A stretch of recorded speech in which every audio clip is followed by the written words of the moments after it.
Never underestimate Hollywood's ability to learn the wrong lessons from a problem.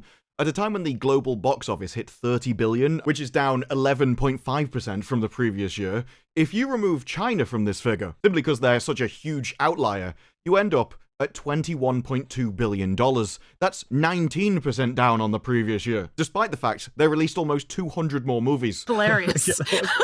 And if you go back just 5 years to 2019, you have lost almost half of your entire box office around the world, despite there being a similar amount of movie releases between the two. Now, there are many legitimate and actionable issues that you could look at to solve this problem. You could turn it around, but Hollywood has spent so much time filling their industry with incompetence that they now are either incapable of noticing this, or simply unwilling to, because it would hit a bit too close to home. That's how you end up with them explaining the box office drop away by going, well, it's just no longer good enough to have good movies. Yeah, nobody likes good movies anymore. That's what Hollywood has learned. You can't just have a good movie anymore. No, now you need a reason for people to go and see the movies. You need some kind of hook, which really implies it needs some kind of gimmick to get people to go along. Simply isn't true. Because the question comes, how are you defining good movies? And it turns out they're going, well, looking at the Rotten Tomatoes scores, those bastions of journalistic integrity, the ultimate deciders of taste, Rotten Tomato critics, the site which I only enjoy covering because it's funny when they finally decide to not like something, the site that gave Willow 84%, the Chads. A mother gives birth. Her body makes milk for the child. Stop, please stop. It's nourishment. It's the part of himself that he gives to us. Loved Ahsoka, and thought The Last Jedi was one of the best movies since sliced bread was invented. Just because Hollywood thinks something is a good movie doesn't mean it does. In fact, I think the problem is that when they say it used to be good enough to have a good movie, what they mean is we could coast by with just average run-of-the-mill things, and people would go and see them. Quite simply, there's too much competition for that now. And so while you get the hits of Wicked, Inside Out 2, and Deadpool and Wolverine, which as the distribution people have said, they definitely needed those hits to work, because otherwise last year would have been awful. It was basically only around November when they realized people were coming back to see different movies, rather than just going to the cinema to see one specific movie and not coming back ever again. And Hollywood don't know what to do because the attitudes have changed. With Hollywood being the main industry in the world for entertainment, now they're not. They simply don't know how to exist in a competitive environment. And so what you get are comments from executives, which are just naive at best or intentionally ignorant at worst. Because while I agree that the middle-class movie is disappearing, he thinks that this is a problem for the middle-class movie rather than them making it. That a smaller amount of movies are taking a higher percentage of the box office, and more movies than ever are simply not working and completely fall off a cliff. And he thinks the takeaway from that is the business needs consolidating, and basically only a few people should exist within the industry. So you want to get more people going to the cinema, get them back into the habit of going to the cinema, and you want to do that with fewer movies made by fewer people. At a time when you're losing business because of competition from the rest of the world. Doesn't sound like a good plan to me. Hollywood relied on being pop culture. They relied on people thinking, I need to see this movie, I need to be part of pop culture. Whereas now, people wait until the second or third weekend to make that choice. They want to hear from their friends, a social community, rather than a professional critic. And the takeaway they have from that is, we need more movies. At no point did they stop to think, why has this audience changed? What is it that has caused them to change? Why have their attitudes changed? Instead, they just notice the change and think, how can we manipulate them? It's almost like audience behavior to them is just a mysterious, ethereal thing that they have no influence over, and haven't thought, maybe they don't trust professional critics because they were lying to them. Maybe it's because the professional critics aren't relatable to the audience. They have the same taste as the audience, and so they don't trust them anymore. They wait to hear from friends or a social community because they know those people won't lie to them, and they know they have the same taste. I mean, you could fix this by getting professional critics who know what they're talking about, or making good movies so that you don't need to trust the critic, you know the movie will be good most likely. Instead, they think if people aren't going to the movies as fast, we just need more movies to fill the gaps. They are sticking a plaster on a gaping wound and don't see any issue with it. And the international box office is kicking the crap out of Hollywood specifically, because they're going, oh, Europe did a hell of a job this year, a ton of heavy lifting, and then you find out that one of the strengths with the UK, simply because their revenue increased by 0.3% in dollar terms. It was minus 2% in actual currency, but 0.3 up simply because of an exchange rate difference by 0.3%. Tons of heavy lifting there. You can see the desperation. And it comes from places like in the Asian markets. In Indonesia, their admissions increased by 10% last year, but local films accounted for 65% of the share of their entire cinema market. More people are going to the cinema, but only because they're not going to see things Hollywood made. This isn't because they needed a hook to get them in there, it's just, well, their entertainment's better. They know they're more likely to get their money's worth. And even that, the execs think those films are going to continue to get made, and they're making stories about things people can relate to. This is going to be one of those moments where someone can be so close to correct, and then just swerve off at the last second to destroy their own industry. And the key part is how you think that people relate to things. Because the article continues, there's also less pressure on the local films to deliver something as polished as a studio title, and the talent is very well locally known. They still think that people are going to the cinemas to see the actors in them. That hasn't been true since we found them talking on the internet. I'd quite like to try and pull off an elf, but I don't think I've got it in me to do that. And it's not that these people have lower standards. It's like, oh no, Hollywood's obviously making the best stuff. But people are just willing to accept less. They know they're inferior to us, and that's why they'll lower their standards.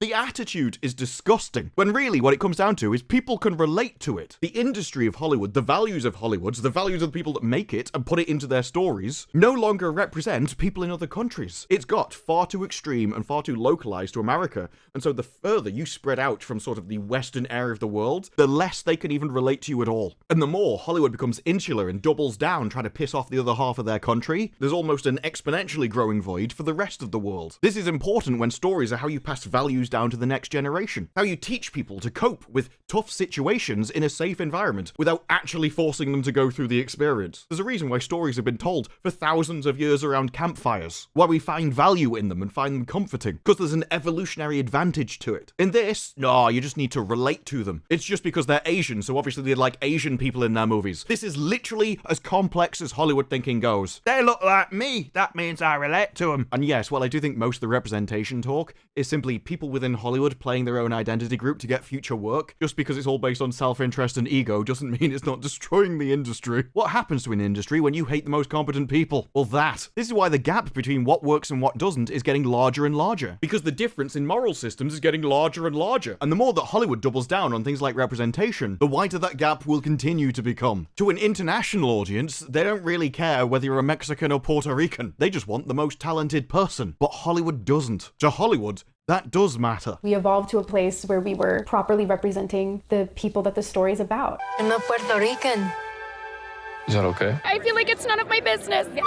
You have the thickest, most low IQ, most unable to abstract people in your entertainment industry who can only see the world from their own perspective, and so they can only appreciate their own world. Every bit of information has to be filtered through them, and they think the rest of the world is as low quality as they are. They even continue that, well, you know, Southeast Asian countries, China, Korea, they can move at a fast pace. Taste and trends happen very quickly. And during lockdown, because Hollywood wasn't sending them entertainment, their entertainment industries filled in the gaps, and Hollywood hasn't come back. They're just not interested anymore. It was true that broke a habit, but the habit was, I don't really like foreign movies because I can't understand what they're saying. And once you actually break through that and go and start experiencing foreign you realize it's just better. This is the true problem of Hollywood, but they'll never face that fact, think that quality is the problem. Instead, no, it's because they move too quickly, because just Japanese people like looking at Japanese people. So now there are more Hollywood movies being made, but the local market share is now 30 to 50% of the entire market. And that's just in cinemas, without even thinking about competition from streaming services or YouTube, or even for the particularly brave,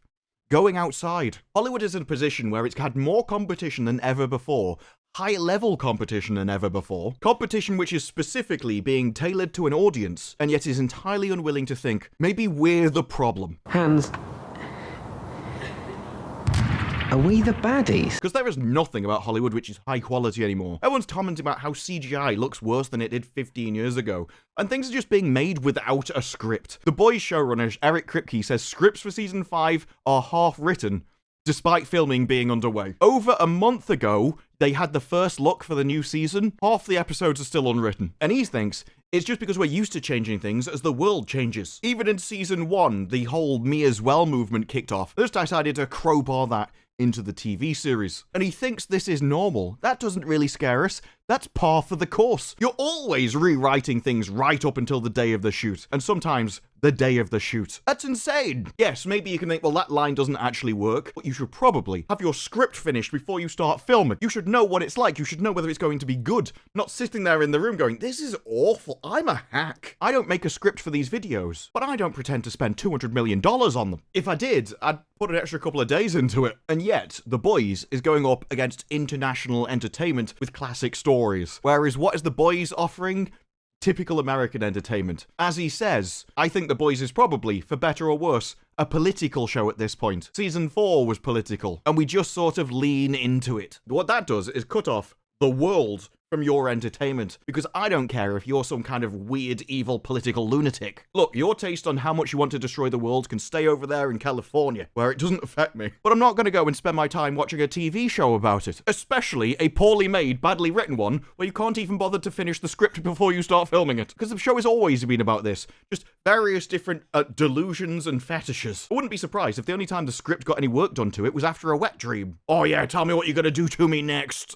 What are you going to do to that house to make it white? I need to know. And it's the same guy who says he's afraid of the show becoming the thing they've been satirizing for 5 years, which would be weird because that happened in season 2. But at no point does the Hollywood mind stop to think, does our audience care about this, or is it just me? What will the people in Japan think of this series? Do you think they'll care as much about a man with a spray tan? As ever, people are allowed to their opinion, but your opinion shapes how you interpret the world. Especially if, like Hollywood, you can't abstract and can only perceive the world from your perspective. In that case, every single problem will be filtered through your personal beliefs. And if your personal beliefs don't actually align with reality, every decision you make will be wrong. And you'll be unable to realize this because you can't comprehend a point of view that isn't yours. It's literally impossible for you to think that one exists. The only alternative is that they hate what you like. What I care about is the reality of goodness, not the perception of it. And what I see all over the place is people who care about looking good while doing evil. That's how you end up with the idea that, well, you know, Indonesia just has 65% of their market because they like looking at Indonesian people. You know, it's just because they can relate to these people. Southeast Asian countries, they just want Southeast Asian people in their movies. It's common sense.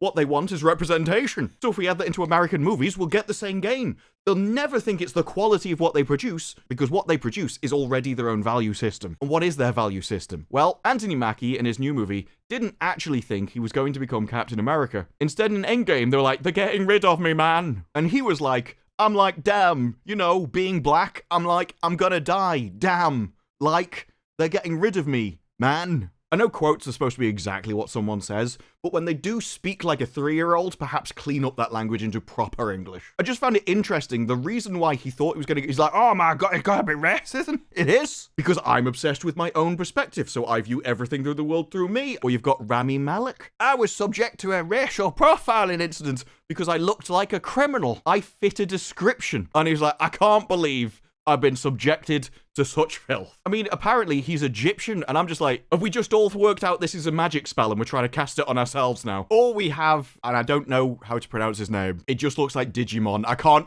get it out of my head. But he talks about how he's struggling to financially make a living as he's underpaid in Hollywood. And how he's been making films for over 2 decades with Oscar nominations, and he's been in many blockbuster films, and yet he's struggling financially. I mean, he's made so much money, but he's still struggling. And that is because of systemic racism. And that's not something you can deal with lightly. I mean, look, he may have got a load of money, and he may have been bad with it and spent it all, but that's not his fault. That's just because the entire world is against him, because he perceives himself different than them, and that must be their fault. One of the key parts of being unable to abstract is projection. No, instead, this discrimination is so deeply inserted into so many things we do across the board, you just can't overcome it. You just have to cope with it and survive the best you can as an A-list Hollywood actor who's been in the business for decades with multiple Oscar nominations. And don't you know, that means he's oppressed. This is what Hollywood is giving to the rest of the world, and they can't understand why they're rejecting it. This is so abnormal, so far removed from the rest of the world and other cultures. Why would they want to pay you to see this stuff? Why is everyone surprised when these celebrities can't pull people in internationally? Why does Hollywood think me reading this makes me want to go and see him in the cinema? Because this is just a lack of accountability for his own finances. If you make a lot of money and then don't have a lot of money at the end of it, That's your fault. These youth, bro. What are you gonna do? So the reason why these foreign entertainments are kicking off, it's not because they're people that they can relate to. That's a Hollywood idea. That's a Californian idea. It's because they can relate to their cultural productions. They can relate to the values of their culture, which are represented in their entertainment. And America could have done that if you had a masculine industry and put male values, heroic values into your movies. That would resonate around the world. Most of the world, for almost the entirety of history, has been led by male values. It's been led by a justice-based morality. Because it's that justice-based morality, the heroic values,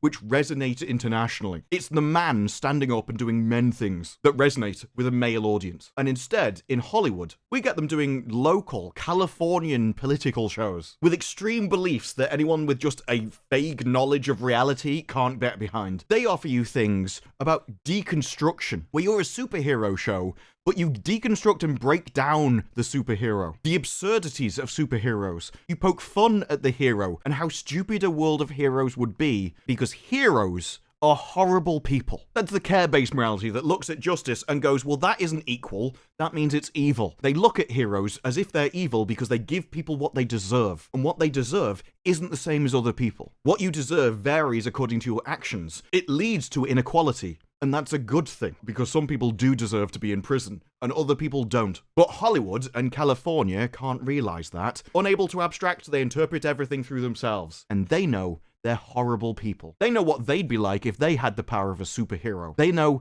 they'd be horrible with that power, that they'd do horrific things with that power. And that's why they recoil from the idea of anyone being in power. But that deep self-loathing, the knowledge of your own inadequacy, the knowledge that you're evil, means you can't write good stories. You can write something like Game of Thrones, but you won't be able to finish it. Because to finish that story, you would need a hero being heroic. And if heroes are possible, if being good is possible, and you're evil, then it's your fault. You're responsible for where your life is, and that shames you. You'd have to accept that your life was your fault rather than the system's. Or even worse, that would mean the system doesn't owe them any special privileges. Because if stories meant to teach people about the world, put them through dangerous situations, without actually needing them to live through it with the risk entailed, teach them how to cope with those situations, then good must victor over evil. And that's simply not a story which evil will ever want to write. They're not even capable of understanding it, because they can't tell you why hierarchy is better than equality. And that is the fundamental difference between heroes and evil. There has to be values which are better than other values, because otherwise, there is no morality that exists. But that realization would hurt the people of Hollywood, who might have to start wondering, Are we the baddies? but those are just my thoughts. What are yours? Let me know down in the comments below. Like the video if you like the video. Subscribe. More videos like this in the future, and I will see you in the next one. Bye-bye.